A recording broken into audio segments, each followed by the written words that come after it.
Good morning, class. Today we're going to talk about the other side of the metals, the non-ferrous metals. We're going to talk about the most important ones, such as aluminum, copper, zinc, lead, and tin. First of all, you have to know that they are less likely to corrode. And this is comparing them with ferrous metals, of course, which contain iron. And of course, that the principal characteristic of these non-ferrous materials is that they do not contain iron, of course. We could also include in this category of non-ferrous metals the gold that you usually know, silver, of course, that is in some jewelry also, and we could talk more about nickel,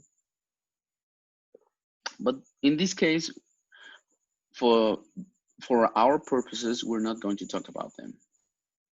Now, talking about the properties, in general, all non-ferrous metals are soft and therefore they are malleables. For this also, they can be used in welding processes. They have a very good machinability, as you may know. They can be casted in order to obtain a liquid metal. They can be quite colorful, of course. They have a lot of colors, a wide range of colors. They have a low density, which means they are pretty light materials. And they have a great thermal and electrical conductivity. And last but not least, they don't have any magnetic property. Okay, so remember this.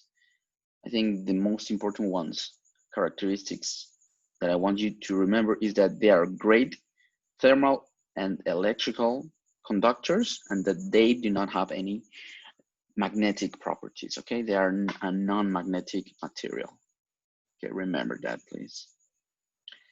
So first of all, we're going to be talking about the most important ones. The first is copper.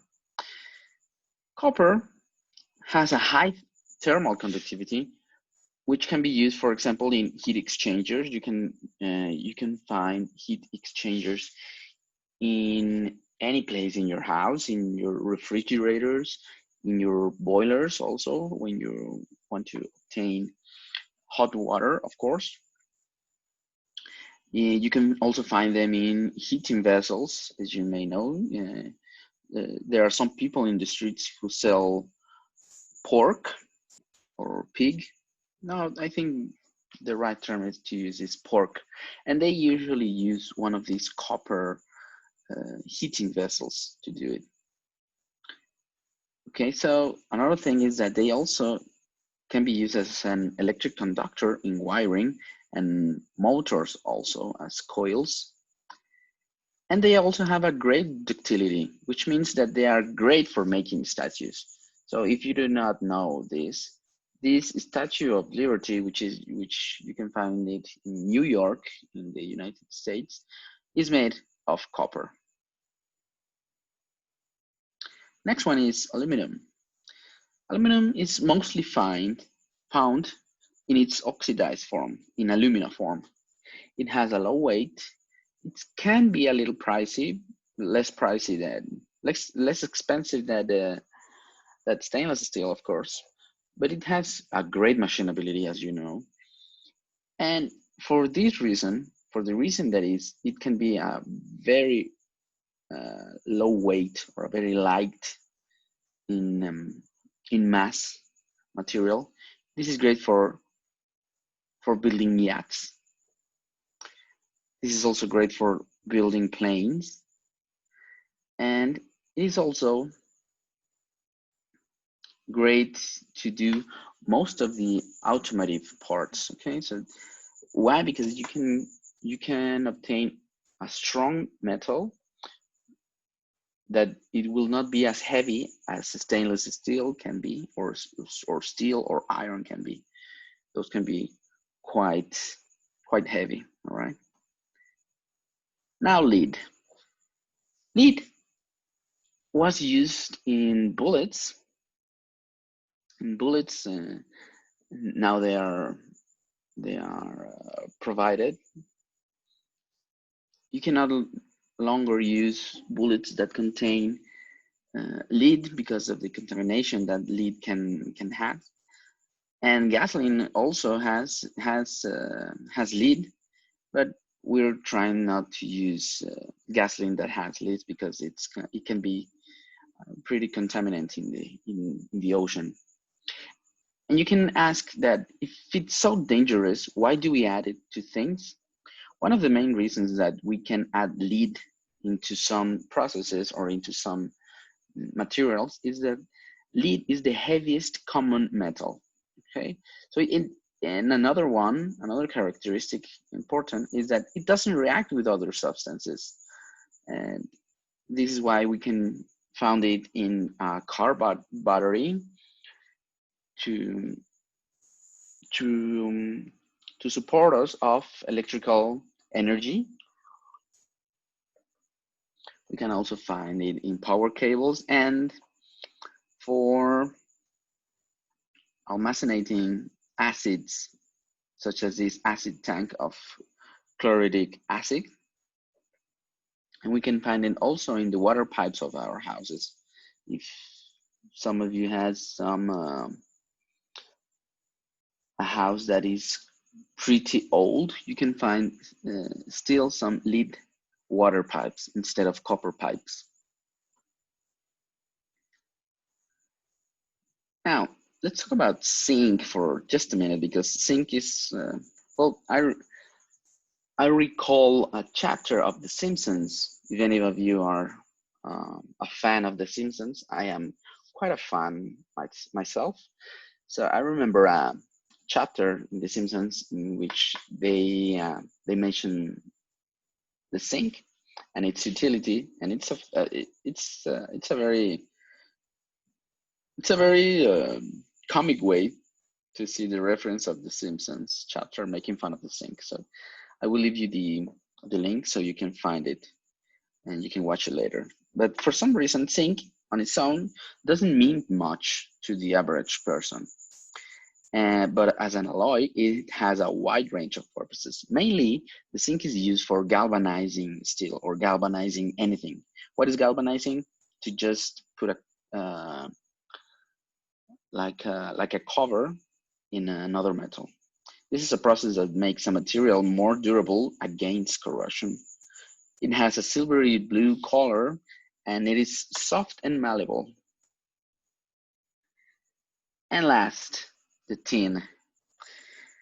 Tin was used, or it is still used, to make cans, not aluminum cans, because obviously the aluminum cans are made of aluminum, but tin cans are used for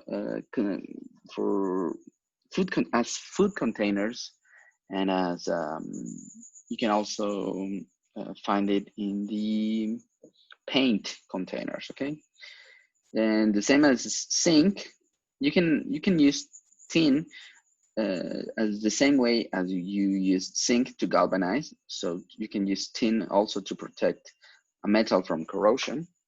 And the alloys using tin are very much important, such as the soft solder in the electronics, so you can weld something. The pewter, which is an alloy of tin with copper and antimony. I'm sure you have seen all of these like arrangements for your houses or something like that. Okay, so this is pewter. And the tin is also highly contaminated in the ocean, so that's why it's quite restricted.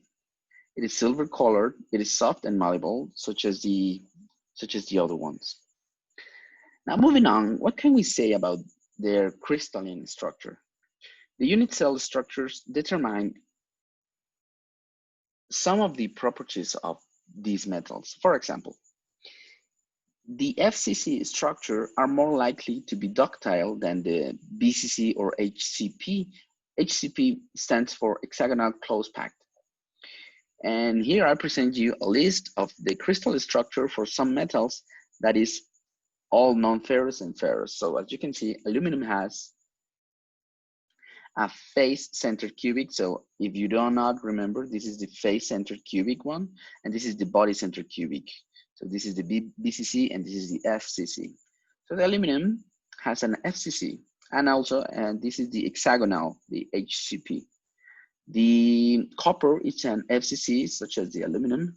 The gold is an FCC. The iron, which is a ferrous metal, is a BCC, as we have been discussed before. The lead has an FCC. The nickel also has an FCC. The silver, FCC. The zinc, an HCP. From all of these, the zinc is the only one that has another crystalline structure different than the other ones. Okay.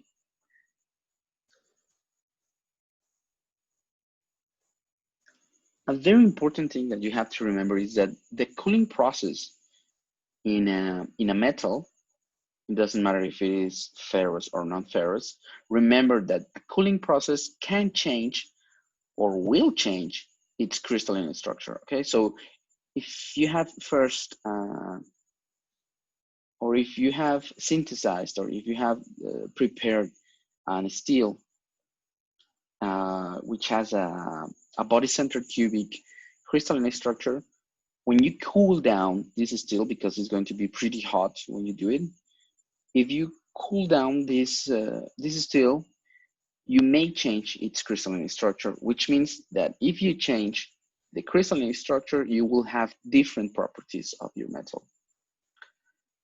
So remember, guys, when you're looking for a reduced weight, a higher strength, and non-magnetic properties, and higher melting points, and are resistant to chemical or corrosion, think in a non-ferrous metal.